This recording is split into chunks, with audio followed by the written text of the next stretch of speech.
Hi, and welcome back to The Thief of Always, Chapter 24. A fledgling thief.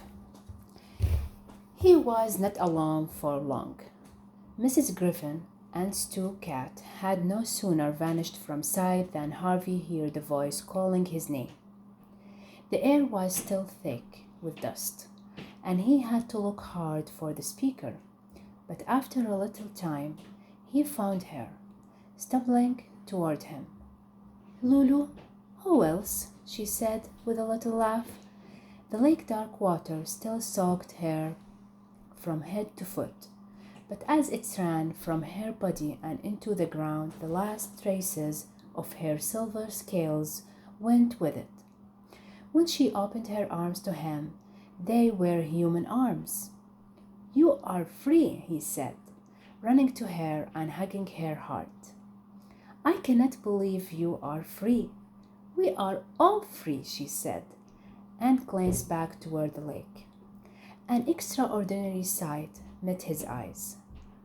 A procession of laughing children coming toward him through the mist. Those closest to him were all but returned to their human shape. Those behind them still shaking off their finishness, step by step. "We should all get out of here," Harvey said, looking toward the wall. "I don't think we will have any trouble getting through the mist now." One of the children behind Lulu had spotted a box of clothes in rubble of the house, and announcing his find to the rest, stumbled through the debris to find something to wear. Lulu left Harvey's side to join the search, but not before she had planted a kiss on his cheek. "Don't expect one from me," said the voice out of the dust, and Wendell stepped into view, beaming from ear to ear. "What did you do, Harvey?" he wanted to know as he surveyed the shows. "Pull the place down brick by brick." "Something like that," said Harvey, unable to conceal his pride. There was roaring sound from the direction of the lake. "What's that?" Harvey wanted to know. "The water's disappearing," Wendell said. "Where to?" Wendell shrugged. "Who cares?" he said. "Maybe it's all being sucked to hell." Eager to witness this, Harvey walked toward the lake, and through the clouds of dirt in the air saw it had indeed become a whirlpool. It once placid waters now a ragging spiral. "What happened to Hood, by the way?" Wendell wanted to know. "He's gone," said Harvey, almost mesmerized by the sight of the vortex. "They have all gone." Even as the words left his lips, a voice said, "Not quiet." He turned from the water, and there in the rubble stood Rictus. His fine jacket was torn and his face was white with dust. He looked like a clown, a laughing clown. "Now, why would I take myself off?" he asked. "We never said goodbye." Harvey stared at him with bafflement of his face. Hood was gone. So was his magic. How could Rictus have survived the disappearance of his master? "I know what you are thinking," said Rictus, reaching into his pocket. "You are wondering why I'm not dead and gone. Well, I will tell you. I did some planning ahead." He drew a glass globe, which flickered as though it held a dozen candle flames, out of his pocket. "I stole a little piece of the old man's magic, just in case he ever got tired of me and tired to put me out of my misery." He lifted the globe up to his leering face. "I have got enough power here to keep me going for years and years," he said. long enough to build a new house and take over where Hood left off. Oh, don't look so happy, kid. I got a place for you right here. He slapped his thigh. You can be my bird dog. I will send you out looking for Kiddie Winkies to bring home to Uncle Rictus. He slapped his thigh a second time. Come on, he said. Don't waste my time now. I don't. He stopped there, his gaze dropping to the rubble at his feet. A terrified whisper escaped his throat. Oh no, he murmured, I beg. Before he could finish his plea, a hand with foot-long fingers reached up from the rubble and snatched hold of his throat, dragging him down into the dirt in one swift motion.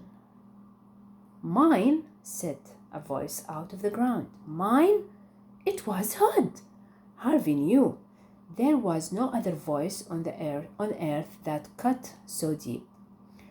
Rictus struggled in his creator's grip, digging into the debris for some weapon, but none came to hand. All he had was his skill as a presuder. The magic's yours, he said. I was holding on to it for you, liar, said the voice that rose from the debris. I swear. Give it to me then, Hood demanded. Where shall I put it? Rictus asked, his voice a strangled croak. Hood's hand loosened him a little, and he managed to haul himself to his knees. Right here, Hood said, hanging into Rictus' collar by his littlest digit, while his forefinger pointed down toward the rubble. Pour it into the ground, but into the ground, Rictus pressed the globe between his palms, and it shattered like a sphere of spun sugar. Its bright contents running out between his palms and into the ground in front of him. There was a moment of silence. Then a tremor ran through the rubble. Hood's finger let it captive slip, and Rictus hurriedly got to his feet. He had no chance to make an escape. However, pieces of timber and stone instantly moved over the heap of rubble toward the spot where he had poured the magic. Several lifted high into the air. All Rictus could do was cover his head as the hail increased. Harvey was clear of his flying debris and might well have made a retreat in these few moments. But he was wiser than that. He fled now. He knew his business with Hood would never be finished. It would be like a nightmare he could never quite shake from his head. Whatever happened next, however terrible, it would be better to see it and understand it than to run his back and have his mind haunt him with imagining to his dying day. This is bad. He didn't have to wait long for Hood's next move. The hand holding Rictus' neck suddenly let him go, and in a flash was gone from sight. The following moment, the ground gaped, and a form appeared, hunched over as it climbed out of its stump into the rubble. Rictus let out a cry of horror, but it was short. Because he could retreat one step, the figure reached for him, and running to face Harvey, held his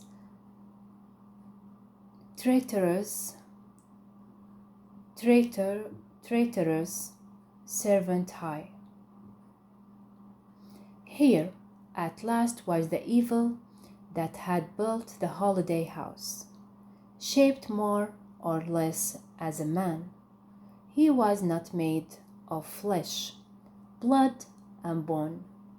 However, he had used the magic Rictus had and willingly provided to create another body.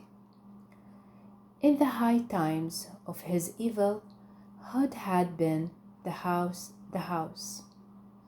Now it was the other way round, the house that was left of it, and become Mr. Hood.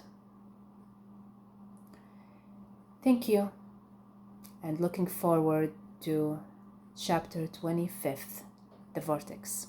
Thank you.